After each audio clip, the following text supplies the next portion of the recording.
सत्य श्री ओम। सभी पुण्य आत्मा साध संगत को दास का नमस्कार।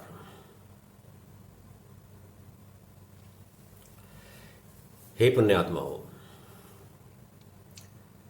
आज इस सत्संग संवाद में हम आपके सामने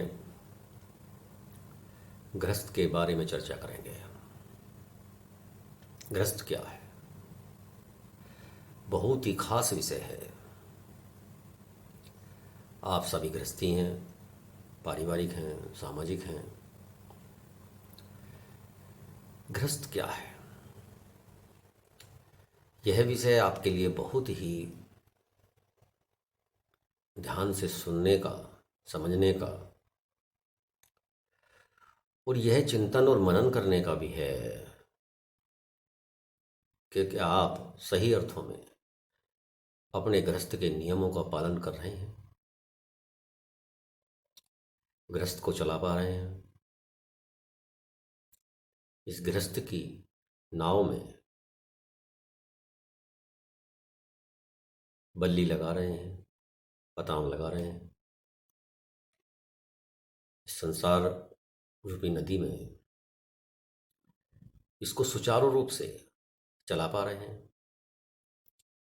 चाहे वह माता पिता हैं, चाहे किसी गृहस्थ के पुत्र हैं या पुत्री हैं, बड़े भाई हैं, छोटे भाई हैं, भाभी हैं, दादी हैं, दादा हैं, पोते हैं, पोती हैं। सभी का एक दूसरे के साथ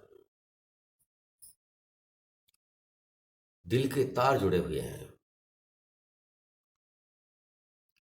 और इन दिल के तारों को जुड़े रखना और सुचारू रूप से इनके अंदर ममत्व और सम्मान बनाए रखना, यह गृहस्थ का मूल आधार है।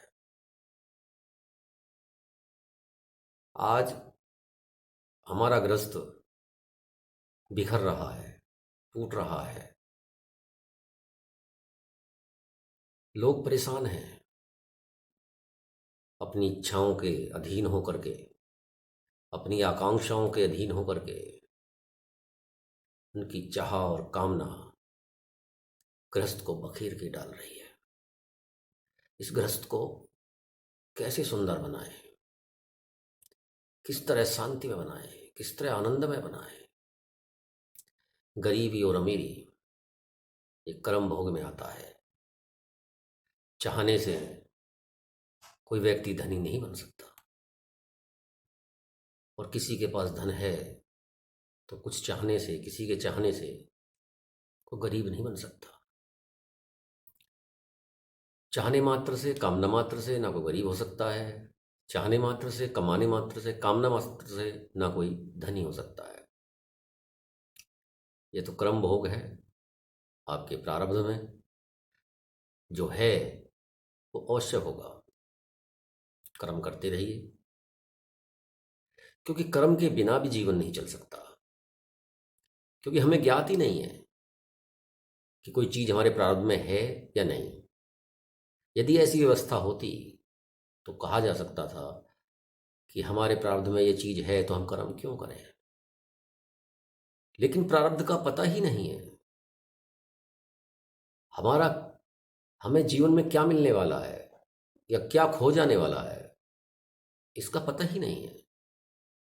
तो हम कर्म विहीन कैसे हो सकते हैं? कैसे हम प्रारब्ध के भरोसे रह सकते हैं, जिसे आप भाग्य कहते हैं? कैसे उसके भरोसे रह सकते हैं? मैं तो भाग्य को नहीं मानता। मैं तो उस भाग्य को भोग कहता हूं। कर्म भोग, वह कर्म भोग है। यदि आपके कर्म भोग में कुछ है तो आएगा, लेकिन कर्म करने की आपके ऊपर जिम्मेदारी अक्सर से है, 70% है। आप कर्म से नहीं भाग सकते। कर्म तो आपको करना ही होगा। मानव जीवन का यह गुण है, कर्म करना है। तो गृहस्थ गृहस्थ क्या है और गृहस्थ को किस तरह आनंद में और शांति में बनाया जा सकता है। पहले गृहस्थ को समझिए और उस गृहस्थ में रह करके किसका क्या उत्तरदायित्व होता है और क्या अधिकार होता है, क्या कर्तव्य होता है और किस तरह गृहस्थ को चलाया जा सकता है। मैं अपने विषय को ज़्यादा लंबा नहीं करूँगा, फिर भी अपने थोड़े से समय में आपको बहुत कुछ समझाने की चेष्टा करूँगा। आशा करता हूँ कि आज इस सत्संग संवाद से आप कुछ समझ पाएंगे और उन बातों को अपने अंदर, अपने अंतःकरण में झांक करके देखेंगे कि हम तो कहीं गलती नहीं कर रहे हैं या हम कहीं नियम के विरुद्ध तो नहीं चल रहे हैं या हमें जो करना चाहिए क्या हम उससे उदासीन तो नहीं हैं। हम अपने कर्तव्य का पालन सही कर रहे हैं, हम अपने अधिकार का प्रयोग समय आने पर सही कर रहे हैं, अपने अधिकार का दुरुपयोग तो नहीं कर रहे हैं या कर्तव्य से उदासीनता तो नहीं है। इन सभी प्रश्नों का जवाब आप अपने से पूछेंगे। ये नहीं कि इधर सुना और उधर जो आपके अंदर गुण हैं उन गुणों की आपने चर्चा शुरू कर दी पड़ोसी के साथ, लेकिन आपके अंदर अवगुण भी तो हैं। गुण तो आपके दूसरों को दिख रहे हैं, किसी का गुण छुपा नहीं रहता है। अपने गुणों का व्याख्यान करने की तो आवश्यकता ही नहीं है, गुण तो दिख रहे हैं। आप अपने अवगुणों को देखिए। गृहस्थ को सुंदर बनाना है, शांति में आनंद में बनाना है, तो अपने अवगुणों को देखिए, अपनी बुराइयों को देखिए, उनको स्वीकार करो कि हमारे अंदर बुराई है और ये बुराई है, उसकी चर्चा करो। अगर हिम्मत है तो उसकी चर्चा करो। अपने गुणों की क्या तारीफ करनी है, क्या प्रशंसा करनी है, क्या चर्चा करनी है। वो गुण है, स्वयं अपनी ही प्रशंसा करने से अहंकार का बोध होता है, अपनी मान बढ़ाई का बोध होता है। गुण तो हम समाज में रह रहे हैं, संसार में रह रहे हैं, परिवार में रह रहे हैं, तो सभी जानते हैं, गुण के बारे में सब जानते हैं। आप अपने अवगुण को देखिए, अवगुण की चर्चा कीजिए, खूब चर्चा कीजिए, प्रायश्चित कीजिए। अपने गुण किसी को मत बताओ। यदि तुम्हें जीवन पथ पर आगे बढ़ना है, अपने जीवन को सुंदर बनाना है, जीवन योग धारण करना है, तो प्रशंसा नहीं, अपनी निंदा को पहचानिए, अपने अवगुणों को पहचानिए। तो आइए सबसे पहले हम यह समझते हैं गृहस्थ क्या है। गृहस्थ का बिल्कुल सरल शब्दों में संधि विच्छेद कीजिए। गृहस्थ का संधि विच्छेद कीजिए। ग्रह जमा स्थ, अर्थात जहां ग्रह रहते हैं, ठहरते हैं, स्थापित हैं, वह गृहस्थ है। जहां पर ग्रहों का वास है,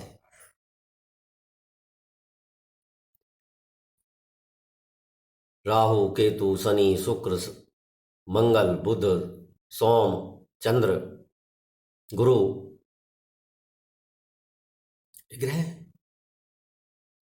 जहां इनका वास है वह गृहस्थ है। अब आप सोच रहे होंगे कि यदि घर के अंदर सभी ग्रह विराजमान हैं तो फिर उनका उपाय करना चाहिए। कुछ उपाय नहीं करना, किसी ज्योतिषी के पास नहीं जाना, किसी भगत के पास नहीं जाना, किसी तांत्रिक के पास नहीं जाना, किसी मौलवी मुल्ला के पास नहीं जाना।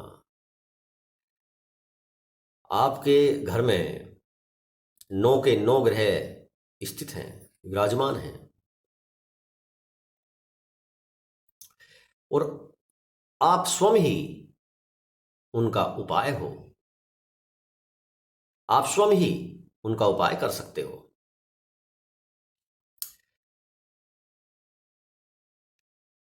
जिस प्रकार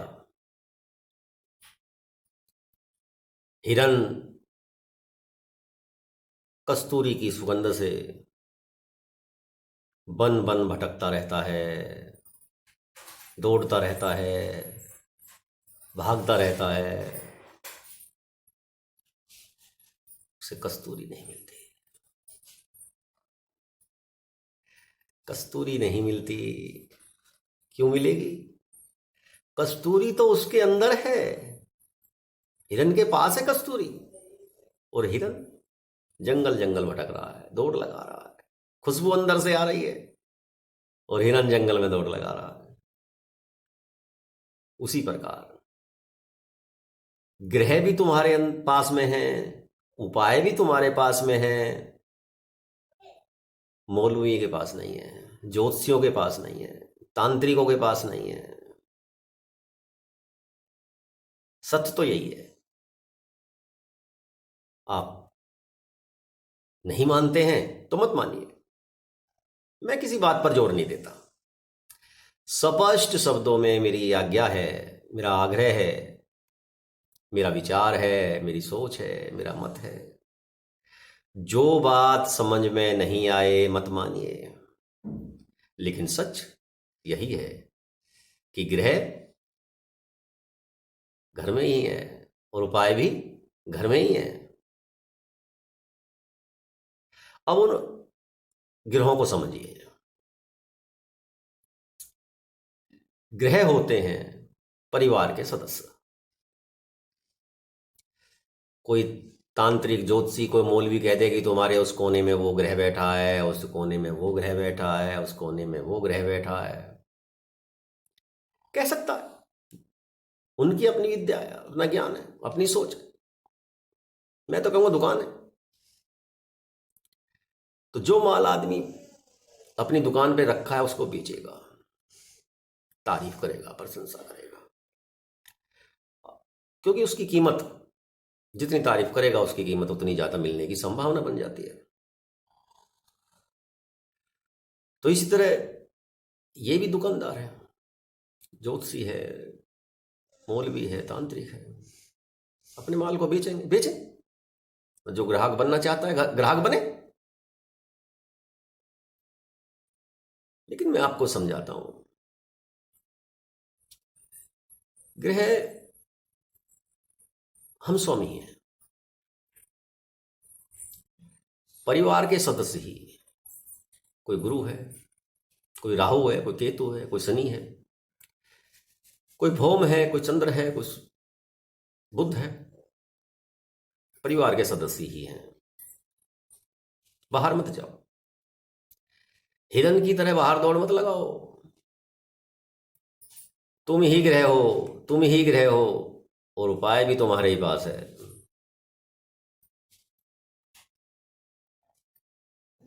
और सारे ग्रहों का स्थापित हो जाना ग्रस्त है, और सारे ग्रहों की ये ग्रस्त एक कुंडली है, जीवन की एक कुंडली है। जीवन की एक कुंडली है ये गृहस्थ। बहुत ही तपस्या का केंद्र है गृहस्थ, बहुत ही साधना का केंद्र है गृहस्थ, बहुत ही संघर्ष का केंद्र है गृहस्थ। आसान नहीं है गृहस्थ। जिनके प्रारब्ध में सुख और शांति है, जिनके ग्रह आपस में परार्धवश होकर के प्रेम से रह रहे हैं, जिनकी कुंडली बन गई अच्छी सुंदर, उनके लिए गृहस्थ आसान है। लेकिन जिनके ग्रह आपस में नहीं मिल रहे हैं, प्रारब्ध जिनका खराब है, जिनके क्रम भोग में ऐसा है, उनकी गृहस्थ, उनके गृह बिखर रहे हैं। अंतर्कलह, अशांति, ईर्ष्या, द्वेष, झगड़े, मारपीट, गाली गलौज, ये सब उस गृहस्थ में होता है। लेकिन इसका कारण बाहर नहीं है, इसका कारण आपके पास ही है। और यही कार्य करने के लिए, प्रारब्ध को मिटाने के लिए ही मनुष्य जीवन मिला है। अगर हमारे प्रारब्ध में ऐसा है कि हमें माता ऐसी मिली है, पिता ऐसे मिले हैं, पुत्र ऐसा मिला है, भाई ऐसा मिला है, पत्नी ऐसी मिली है,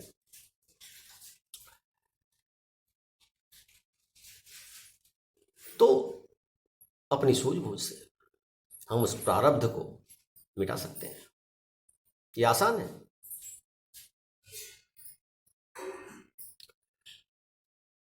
थोड़ा विवेक, थोड़ी समझदारी, थोड़ी सहन शक्ति, थोड़ा धैर्य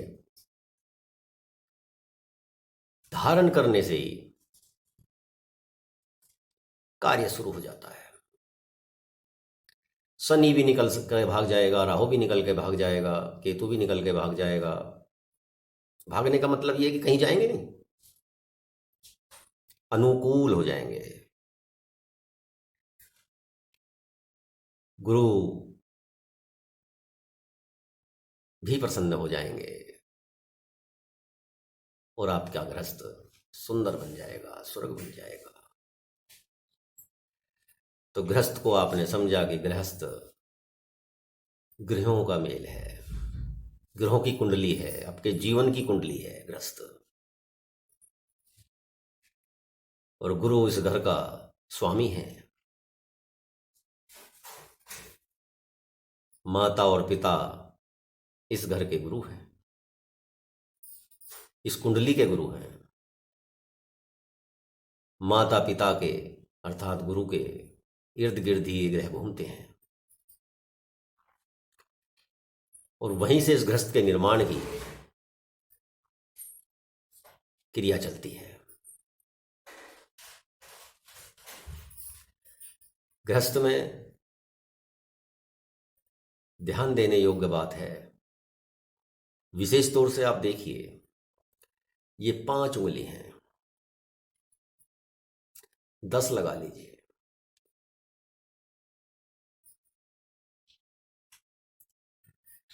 देखिए इसमें ये छोटी है, फिर और थोड़ी बड़ी है, फिर और थोड़ी बड़ी है, फिर ये छोटी है, फिर ये अंगूठा है। एक समान है? नहीं है ना। 5 उंगली समान नहीं है। असमान होते हुए भी अकेली अकेली इनकी कोई ताकत नहीं है। इनको भी ग्रह मानिए, कोई राहु है तो कोई केतु है, तो कोई शनि है, तो कोई गुरु है, तो कोई बुध है, तो कोई शुक्र है, कोई भौम है, कोई सूर्य है।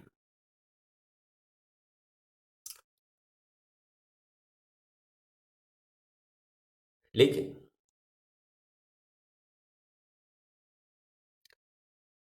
इनमें अगर संगठन हो जाए,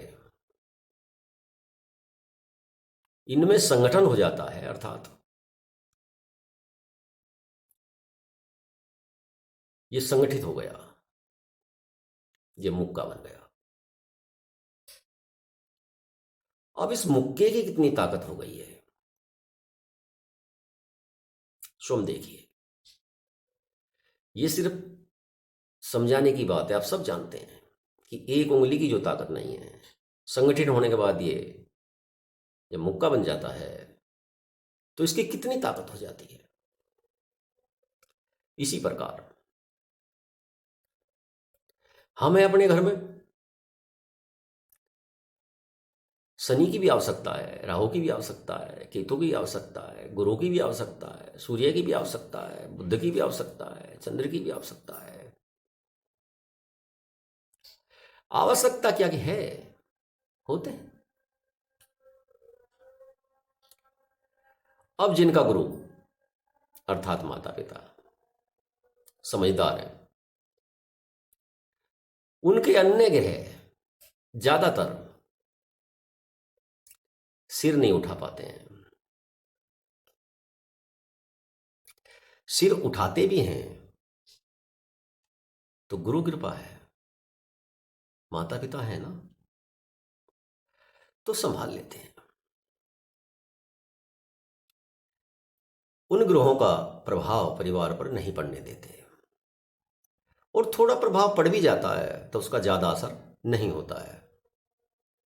लेकिन जिनके गुरु, जिनके माता पिता योग नहीं है, या ये समझिए योग होते हुए भी जो ग्रहों को थामना नहीं चाहते, नियंत्रित नहीं करना चाहते, उनका गृहस्थ बिखर जाता है, उनकी कुंडली बिखर जाती है। फिर शनि अपना रूप दिखाए, राहु अपना रूप दिखाए, केतु अपना रूप दिखाए, और सूर्य अपना तेज को समेट लेता है, निस्तेज कर देता है। चंद्र अपने चंचल मन से परिवार को विघटित कर देता है, सबके मन चलायमान हो जाते हैं।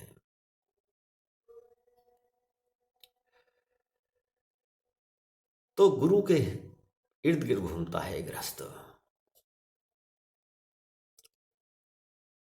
अब ये ग्रह जब माता पिता सबल नहीं होते, योग नहीं होते, या योग्यता दिखाना नहीं चाहते, या ईर्ष्या की वजह से या मोह ममता की वजह से भेदभाव करते हैं। परिवार में 4 बच्चे हैं तो माता पिता चारों में अलग अलग दृष्टि रखते हैं। उस घर का कोई तांत्रिक, कोई ज्योतिषी, कोई भगत कोई उपाय नहीं कर सकता, क्योंकि गुरु गुरु उस गृहस्थ की कुंडली का मुख्य केंद्र है, धुरा है, और उसके अंदर ही उसके घर में, गुरु के घर में राहु आकर बैठ गया है, शनि आकर के बैठ गया है। तो उस परिवार का तो नुकसान होना ही होना है। उस परिवार को कोई नहीं सुधार सकता। गुरु ने अपनी मति को भंग करके स्वयं आमंत्रित किया है राहु को और शनि को। उनकी मति में दोष है, उनके जो उनका अधिकार है गुरु का, उसको पूर्ण नहीं कर रहे हैं, भेद बना रहे हैं। बड़े बेटे से, छोटे बेटे से, बेटी से, पुत्र वधु से भिन्न भिन्न दृष्टि है, भिन्न भिन्न विचार है। गुरु बड़ा महान होता है, गुरु की बड़ी महिमा गाई गई है, लेकिन ऐसे गुरु की नहीं गाई गई। ये गुरु नहीं है, गुरु गोबर है। गुरु बड़ा महान है, उसका पेट बहुत बड़ा है, सहन शक्ति है, धैर्यता है। लेकिन ऐसे गुरु का क्या करोगे जो अपने शिष्यों में, अर्थात अपने बच्चों में भेद करता है? गुरु का काम भेद करने का नहीं है। गुरु कैसे भेद कर सकता है? अपने बच्चों में भेद करके अपनी गृहस्थी को बिगाड़ लेता है। विभिन्न प्रकार के मतभेद उत्पन्न हो जाते हैं, ग्रह कलह उत्पन्न हो जाते हैं, अशांति हो जाती है। करता तुम ही हो तो भरता भी तुम ही होगे। जब तुम कर रहे हो तो भरोगे, और जब भरना पड़ता है तो बाहर भटकते हो। किसी ज्योतिषी को बाप बनाओगे, किसी तांत्रिक को बाप बनाओगे, किसी मौलवी को बाप बनाओगे, उपाय पूछोगे, धन की भी हानि करोगे, समय की भी हानि करोगे, और बुद्धि का भी विनाश करोगे। लेकिन शांत मन से अपने घर में बैठ करके यह विचार नहीं करोगे कि हम ही कारण हैं, हम ही कारण हैं, हम ही कारण हैं। बार बार बार बार इस चीज का मंथन कीजिए, चिंतन कीजिए, तो अंदर से आवाज आएगी, हाँ हम ही कारण हैं, हाँ हम ही कारण हैं।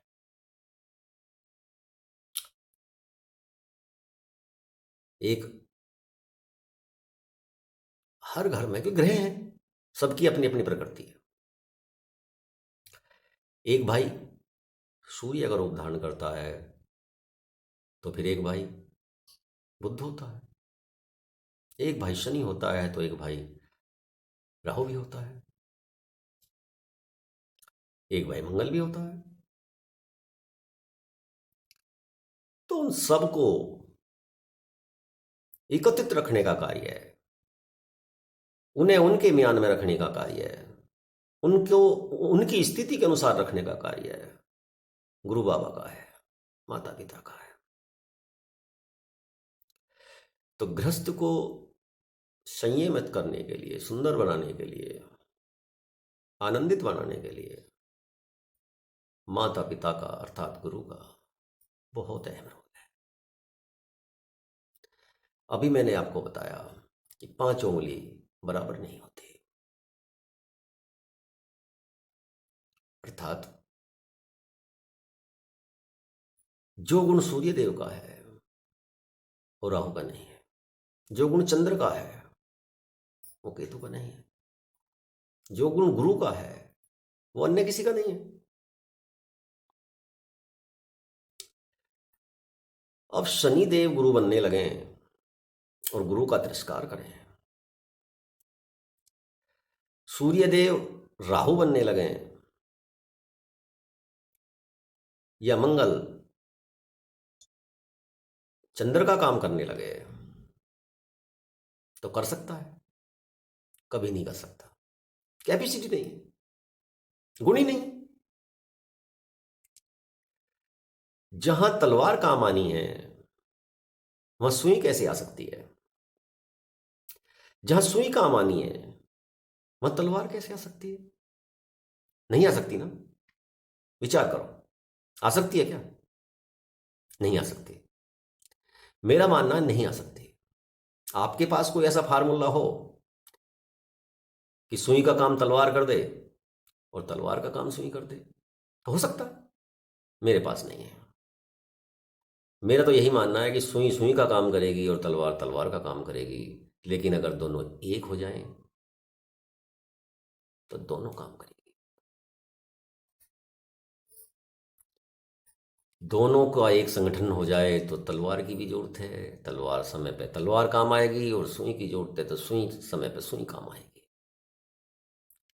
तीसरी जगह जाने की आवश्यकता ही नहीं है, कहीं भटकने की जरूरत ही नहीं है। अब इसका अर्थ समझिए। एक भाई बुद्धिमान है, पढ़ा लिखा है। एक भाई मूर्ख है, कम पढ़ा लिखा है।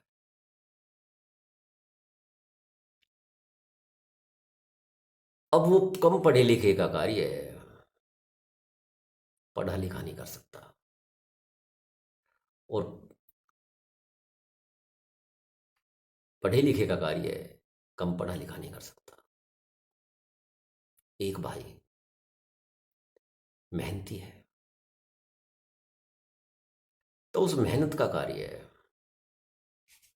पढ़ा लिखा नहीं कर सकता। संभवतः ऐसा होता है।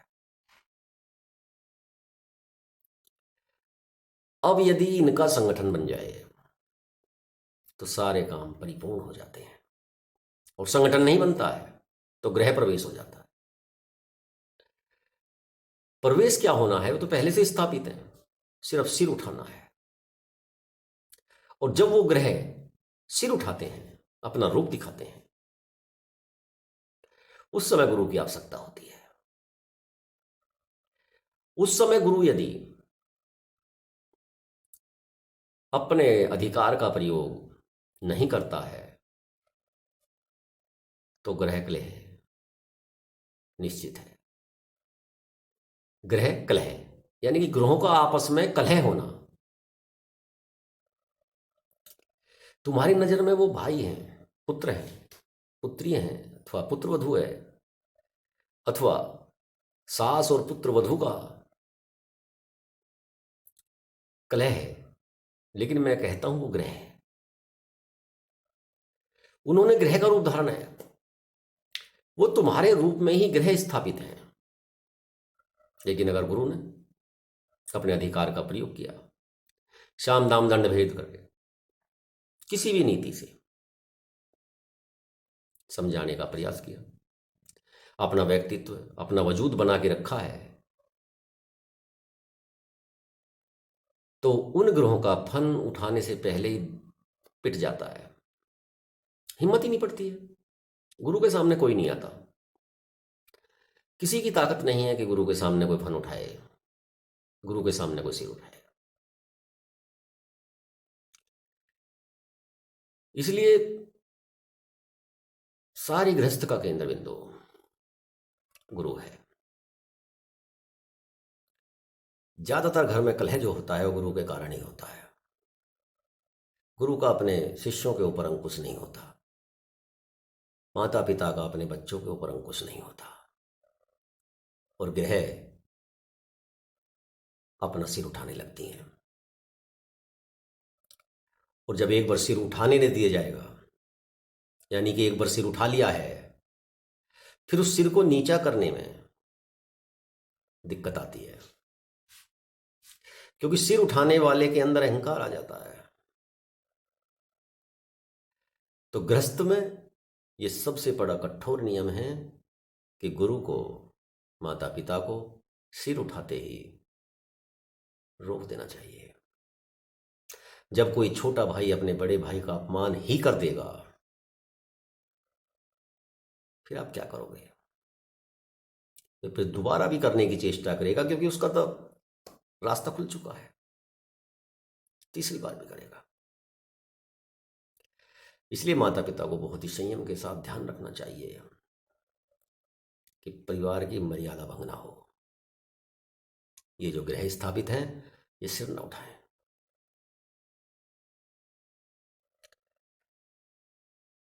एक का एक के प्रति कर्तव्य भी है और अधिकार भी है। एक का काम दूसरा नहीं कर सकता। जिसमें जो योग्यता है वही काम कर सकता है। ये ग्रस्त का दूसरा नियम है। जहां इस तरह की बराबरी होती है कि उसने क्यों नहीं किया, मैं क्यों करूं, उसने क्यों नहीं किया, मैं क्यों करूं, वहां ग्रहों का वास होता है। ग्रह का वास तो है ही। वहां घर ग्रह जो है सिर उठाने लगते हैं, आपस में लड़ने लगते हैं, कलह उत्पन्न हो जाती है। ग्रह तो स्थापित है ही। और जहां अपने कर्तव्य के प्रति व्यक्ति बंधा हुआ होता है कि मैं फावला बजाना जानता हूँ, मैं मेहनत का काम करना जानता हूँ, मेरा भाई इस काम नहीं कर सकता, वह अस्वस्थ है अथवा कमज़ोर है अथवा पढ़ा लिखा है तो वो लिखाई पढ़ाई का अपना काम करता है, हिसाब किताब का अपना काम करता है, जिसके अंदर इतनी समझ है, वहाँ कोई भी ग्रह सिर नहीं उठाते। वहाँ किसी ज्योतिषी के पास जाने की आवश्यकता नहीं है, वहाँ किसी तांत्रिक के पास जाने की जरूरत नहीं है, अपने घर में बुलाने की जरूरत नहीं है, वहाँ कोई मौलवी प्रवेश नहीं करेगा, किसी मौलवी के पास जाने की आवश्यकता नहीं है। लेकिन जब आप गलतियां स्वयं करेंगे, उन गलतियों का एहसास आप नहीं करेंगे, अपने अंदर अपने अंतःकरण में झांक करके नहीं देखेंगे और इलाज दूसरों से कराएंगे, फोड़ा पैर में है, इलाज पेट में है, कैसे काम चलेगा? तो इस ग्रस्त को बड़ा ही सुंदर बनाना है, बड़ा ही आनंदमय बनाना है। गरीबी आए तब भी धैर्य रखो, धन ना जाए तब भी धैर्य रखो, अपनी कमियों को देखो, अपने अवगुणों को देखो। परिवार में जितने भी सदस्य हैं सब अपने अपने अवगुणों को देखो। परिवार में कोई नियम लागू नहीं होता। आज की गलती आज मिट्टी डाल देने से कार्य चलता है। यदि आज किसी सदस्य ने गलती की है और उसको एक इशू बना लोगे, हमेशा खड़ा रखोगे, तो गृहस्थ में ग्रहों का बोलबाला हो जाएगा। आज गलती हो गई है तो ये मान के चलो कि उसने अपने स्वभाव के अनुसार गलती कर दी है, बस भूल जाओ, आगे नहीं करेगा। गुरु के द्वारा मार्गदर्शन किया जा सकता है, बड़े भाई के द्वारा मार्गदर्शन किया जा सकता है, माता के द्वारा मार्गदर्शन किया जा सकता है। बड़े ने किया है तो बच्चों को भी उतना ही अधिकार है कि वे बड़ों को भी रोक दें। ऐसा नहीं है कि गुरु को, किसी को अधिकार ही नहीं है कि गुरु को रोक दें। शिष्य को, पुत्र को अधिकार है कि गुरु को रोक दें। माता पिता गलती कर रहे हैं तो पुत्र को अधिकार है, पूरा अधिकार है। गुरु गलती कर रहा है तो शिष्य को भी अधिकार है। हम शिष्यों के गुरु,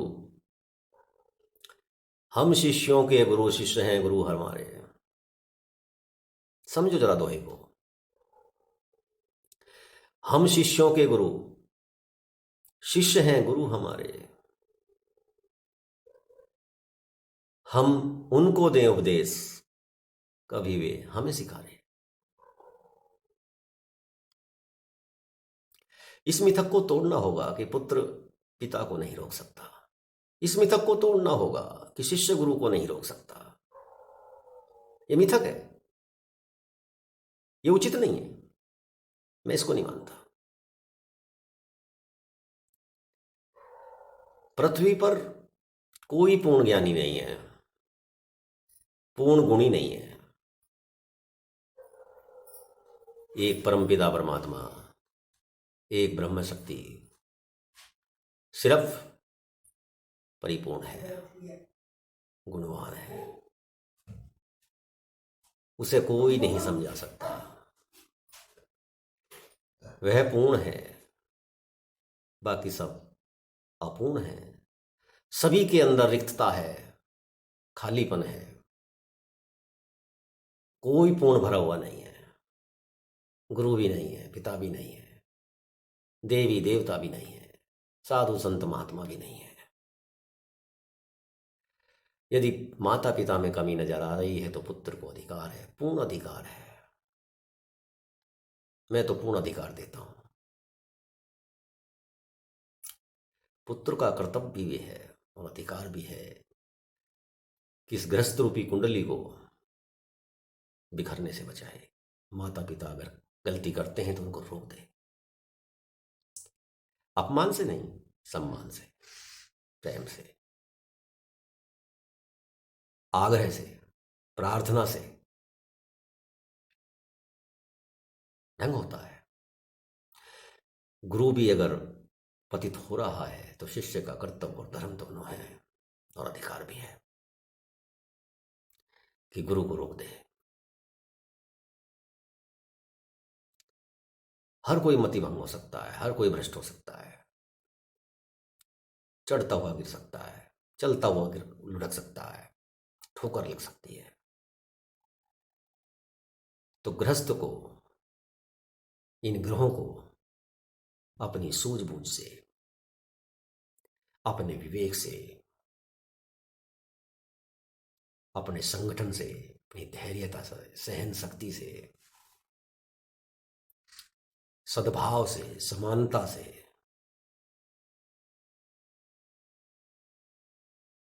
ग्रहों को अपनी अपनी जगह स्थापित रहने का प्रयास करना चाहिए, ताकि सभी ग्रह अपने अपने स्थान पर स्थापित रहें और अपने शक्ति का, अपने कर्तव्य का, अपने गुण स्वभाव का इस गृहस्थ के प्रति योगदान देते रहें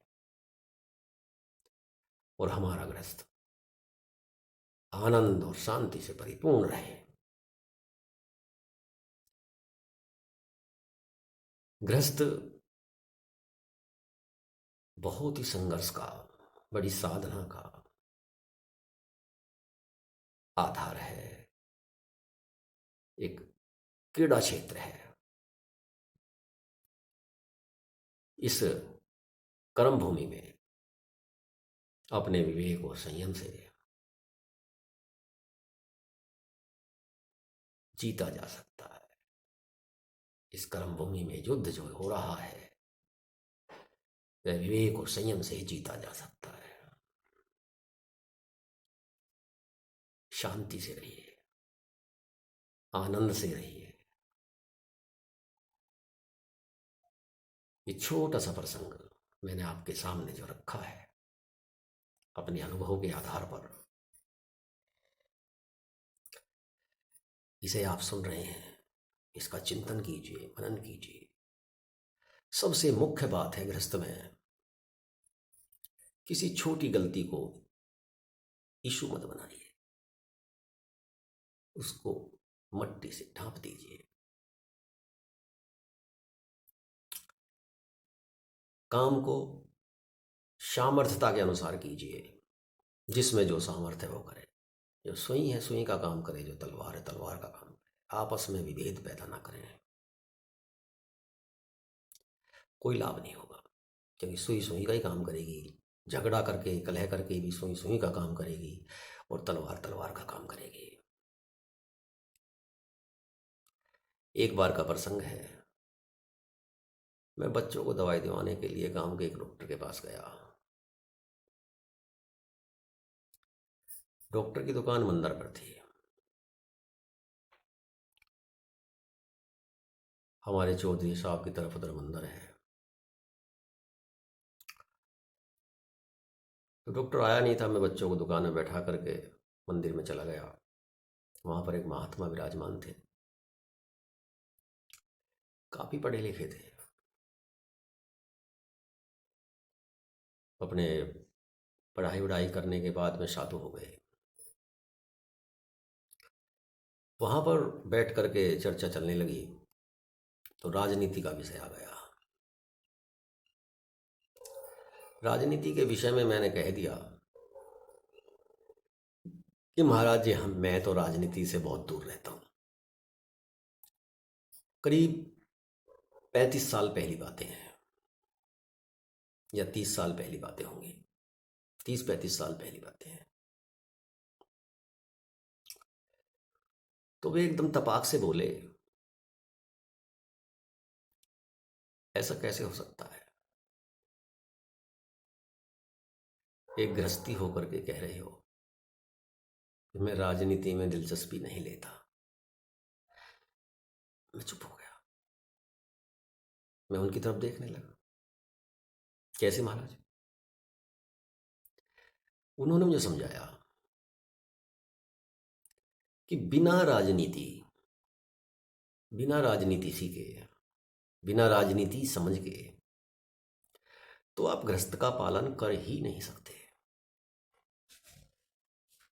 यदि आपको राजनीति करनी आती है तो आप गृहस्थ का पालन और गृहस्थ में जो ग्रहों का वास है उनका संगठन बना के रख सकते हो, अन्यथा नहीं।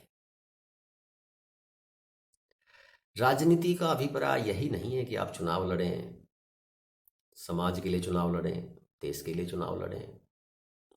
राजनीति एक विषय है, राजनीति एक ज्ञान है, राजनीति एक पद्धति है किसी समूह को साथ लेकर चलने की। किसी समूह के अंदर अपनी व्यवस्था कैसे बनाएं, अपनी स्थिति कैसे स्थापित करें, यह राजनीति है। तो उनकी मेरी बात मेरे दिमाग में बैठी और तब से मैंने इस विषय पर, इस बात पर ध्यान देना शुरू करा कि गृहस्थ को राजनीति की कैसे जरूरत है। और आज मैं दावे के साथ, गारंटी के साथ और पूरा जोर दे करके कह सकता हूं कि बिना राजनीति के, बिना राजनीति ज्ञान के, बिना राजनीति समझ के गृहस्थ नहीं चलता। राजनीति की समझ से ग्रस्त चलता है। वह राजनीति जो देश को चलाती है, और एक वह राजनीति जो घर को चलाती है। घर को चलाने की भी राजनीति है। वहां भी कई प्रकार के विचारों के, कई प्रकार के गुणों के, व्यवहार के, सोच के सदस्य होते हैं। विभिन्न प्रकार की ग्रह होती हैं। और देश की राजनीति में भी विभिन्न प्रकार के इसी तरह के लोग होते हैं। तो हाई लेवल पर हो गया, बड़े लेवल पर हो गया देश और समाज की राजनीति। लेकिन ये गृहस्थ छोटे स्तर की राजनीति है, लेकिन है राजनीति। और इसमें राजनीति बहुत ही अनिवार्य है। इसलिए गृहस्थ में राजनीति का ज्ञान होना आवश्यक है। चुनाव लड़ने की जरूरत नहीं है। और मैं तो ये कहता हूं कि गृहस्थ का चुनाव जीतना एक माता पिता के लिए, गुरु के लिए, बड़े भाई के लिए बहुत ही कठिन है। देश समाज की राजनीति, आधे लोग बुराई करते हैं और आधे लोग भलाई करते हैं, चल जाता है। ध्यान से सुनो, ध्यान से समझो। समाज की और देश की राजनीति में आधे लोग बुराई कर रहे हैं, आधे लोग बड़ाई कर रहे हैं, आधे लोग आपके साथ हैं, आधे लोग नहीं हैं, कोई फर्क नहीं पड़ता। लेकिन गृहस्थ की राजनीति में एक व्यक्ति भी यदि आपके खिलाफ हो गया, एक व्यक्ति भी आपके खिलाफ हो गया, तो उसे ही संभालना बहुत कठिन कार्य है। उसको संभालना बहुत कठिन कार्य है। सारी बुद्धि उसको संभालने में आपकी लग जाएगी। सिर्फ एक व्यक्ति, तो कितना कठिन कार्य है। देश और समाज की राजनीति से गृहस्थ की राजनीति कितनी कठिन है, जो संभाल रहे हैं वही बता सकते हैं। लेकिन जो राजनीति में फेल हो गया है, परिवार बिखर गया है, उनका तो कोई विषय ही नहीं है। वो अपने बच्चों की निंदा करेंगे, बहू की निंदा करेंगे। मेरी बहू ऐसी है, मेरा लड़का ऐसा है, मेरी पत्नी ऐसी है, मेरा बेटा ऐसा है, मेरा पड़ोसी ऐसा है। लेकिन वो कभी भी अपने अंतःकरण में झांक कर नहीं देखेंगे कि तुमने कहाँ गलती करी है। तुमने गुरु का, एक बृहस्पति गुरु का, एक ग्रह का अपना अधिकार पूर्ण किया है अथवा नहीं। तुम में वो संयम, सहन शक्ति, सद्भाव, समानता, समझ थी या नहीं। तुमने अपनी नीति और राजनीति का प्रयोग किया है अथवा नहीं। तुम्हें नीति का ज्ञान था या नहीं। इस पर ध्यान नहीं देंगे और चर्चा भी नहीं करेंगे। चर्चा करने का कोई प्रयास भी करेगा तो 1000 आक्षेप लगा देंगे। किसी के ऊपर आक्षेप लगाने से किसी का क्या अहित हो सकता है। अहित तो तुम्हारा हो रहा है। तुम्हारा परिवार, तुम्हारा गृहस्थ बिखर रहा है, अशांति है, कलह है। गलती तुम्हारी है। देखिए कहां पर है गलती। बाहर मत जाइए, अपनी कुंडली में देखिए गलती कहाँ है, कौन सा ग्रह नाराज है, उस ग्रह को समझाइए। कैसे समझता है ये भी विषय है। कोई से नीति अपनाओ, कोई सा प्रयोग करो, लेकिन उसको समझाओ। क्योंकि ये ग्रह ऐसे हैं, इनको भगाया भी नहीं जा सकता। चारों तरफ से बंधे हुए, कोई रास्ता नहीं है निकलने का। विघटन कर सकते हैं, कलह कर सकते हैं, शांति कर सकते हैं, लेकिन भागेंगे नहीं। किसको भगाओ? पुत्र को? किसको भगाओगे? पत्नी को? या स्वयं भगोगे? पुत्र वधु को भगाओगे? भगा सकते हो? तुम्हारा विवेक ऐसा है। लेकिन घर तो बिखर गया। किसी को भगा सकते हो, लेकिन घर बिखर गया। तो हे पुण्यात्माओं, अपने गृहस्थ को संभालिए। माता पिता अपने गुरु का कार्य करें, गुरु रूप में स्थापित हो जाएं, नीति का प्रयोग करें, राजनीति का प्रयोग करें। बड़ा भाई बड़े भाई की तरह व्यवहार करे, छोटा भाई छोटे भाई की तरह व्यवहार करे, पुत्र वधू की तरह व्यवहार करे, बेटी की तरह व्यवहार करे। और ये सब गुरु की नज़रों में होना चाहिए, उसके अंकुश में होना चाहिए, उसके दिशा निर्देश में होना चाहिए। भाई भाई आपस में लड़ते हैं, झगड़ते हैं, कोई लाभ नहीं। लड़ने झगड़ने से पहले ही उनका न्याय कर दो। किसी के साथ अन्याय मत करो, किसी भी बच्चे के साथ अन्याय मत करो। समान दृष्टि रखो, समान भाव रखो। आप गुरु हो, पिता हो, माता हो, कैसे भेदभाव कर सकते हो? यदि तुम भेदभाव कर रहे हो तो घर तो तुम्हारा बिखरेगा ही, बिखर चुका होगा। नहीं बिखरा है तो बिखर जाएगा, क्योंकि माता पिता और गुरु जहाँ पर भेदभाव करते हैं वो ना गुरु बचता है ना माता पिता बचते हैं। पुत्र कितनी भी बुराई करे, पुत्र कितना भी निंदा करे, पुत्र वधू कितनी भी निंदा करे, लेकिन आप नहीं करना। आप सद्भाव में रहना, आप समानता में ही रहना, आप अन्याय मत करना। प्रेम में बंटवारा हो सकता है लेकिन आर्थिक रूप से कभी अन्याय मत करना। समान दृष्टि से जो भी आपकी पैतृक संपत्ति है उसको बराबर दो। प्रेम किसी बच्चे में विशेष आपका हो सकता है, हो जाने दो। दूसरे के हिस्से में प्रेम नहीं आया है, कोई बात नहीं, लेकिन उसके हिस्से की जो आर्थिक लाभ है वो कभी भी भेद मत करना, भिन्न मत करना। तो मैं आशा करता हूँ कि गृहस्थ का ये वर्णन आपकी समझ में आया होगा, और यह भी आशा करता हूँ